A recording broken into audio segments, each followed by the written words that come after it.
Oh, bakit? Ba't sabi na iwanan ka nun? Sino may, sino may sabi? Ayun na sila na kung sa atin yung dalawa yung nakalay. Sino? Sino?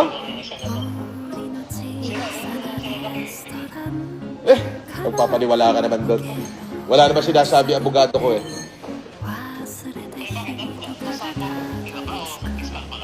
Piskal pa lang. Oh, di demanda mo. Demanda. Iyaan mo sila. Bahala sila doon. Basta bahala yung mga abogado kong gumalaw. As simple as that. Malay ko. Hindi, wala. Nandun na, file na lang ng memorandum. Sabi niya, wala ka ng hearing, sabi sa akin.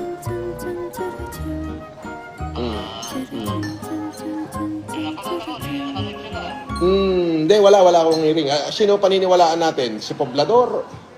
Yung abogado natin? O sila? Sila lang ang may hearing. Sila lang ang may hearing. Tapos, syempre, natatakot sila na baka lutangan ko, na baka gawin ko yung ginawa nila sa akin, na baka lutangan ko sila. Di ba, nung nakaraan ako may hearing, wala naman sila, di ba? Tapos nagpadala sila ng bus sa akin, ng haras. Natatakot sila na baka gawin ko the same. Kaya, syempre, nagtawag. Papaniwala ka na ba? Wala yun. Ha? Wala. Ginago lang niya yung mga viewers niya. Sabi ng kapakit natin. Ando yung mga kapakship natin? Ginago lang niya yung mga viewers niya. Ginago lang niya. Eh, nasa fiscal pa lang yung ano din. Mga kaso niya. Wala yan. Ginago lang niya yung ano, yung mga viewers niya. Kaya mo, sila naman nagsasuffer, hindi naman tayo. Di ba? Ganun sila kawalang niya.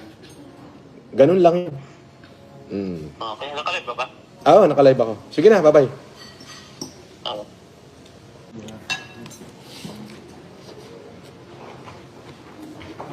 Morning, sir.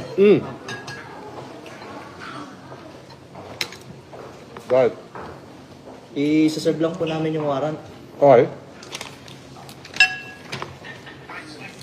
Ikaw po ba si Norman Magusin po? Mm. Alias Francis Leo Marcos? Hindi.